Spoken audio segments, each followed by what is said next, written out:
That bridge, it means a lot to me.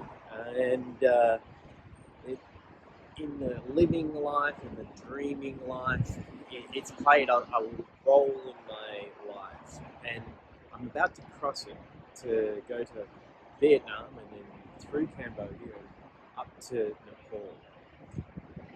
And I've got a number of wild ideas and missions to keep myself busy. I like to travel with a bit of a purpose.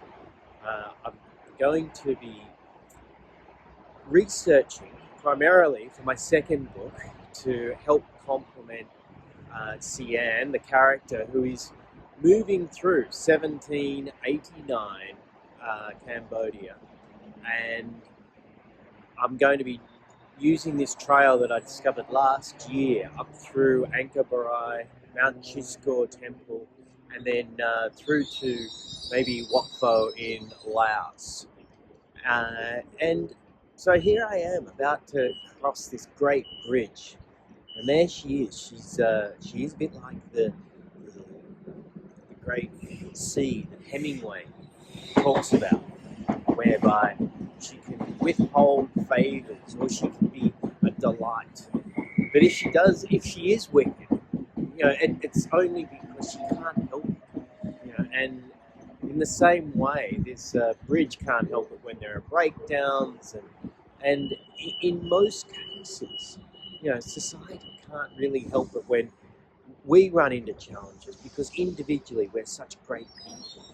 And so that's what I'm looking to investigate through this journey up from Cambodia up to Nepal, seeing where these these temples that have a history that is certainly in conflict with what we've been told. This idea of how Romans and India was all, that whole Indian Ocean was a bubbling trading hotspot for 2,000 years.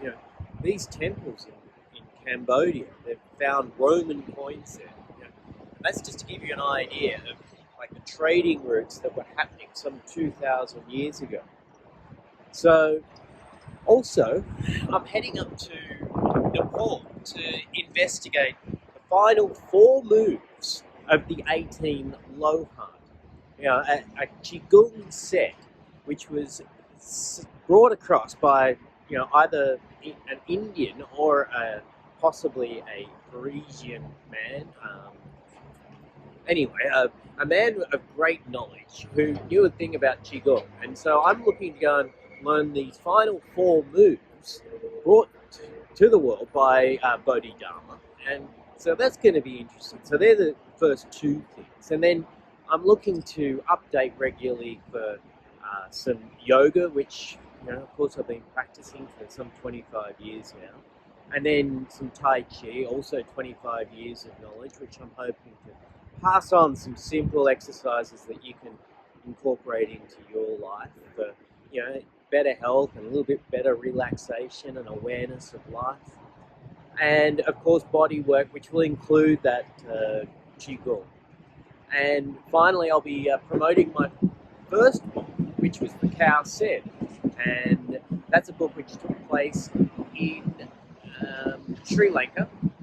And so I'll be reading passages and talking about how I'm trying to create a sanctuary for women and cows and men affected by war, the civil war in Sri Lanka. So, we've got a couple of months of updates, and I hope that there's some interest to keep us commenting and enjoying this wild little ride. So, thanks for joining us. Maybe I'll give you another update from the airport before I take off, but that's where we're at. And here we are in Sydney and on our way to Vietnam. So thanks, Vietnam, for having me.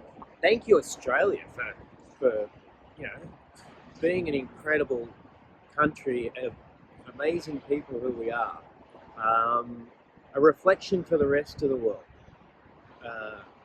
And because we are a peaceful people, we have these friendly rivalries with New Zealand and interstate, but it's kept in reality. And one of the things that I'm quite curious about in Cambodia and Vietnam and Thailand is this real friction that is unfortunately there, that I'm looking to investigate. Why is this, such trauma that's gone on for thousands of years? Why is it still persisting in a day when, we kind of don't need to be,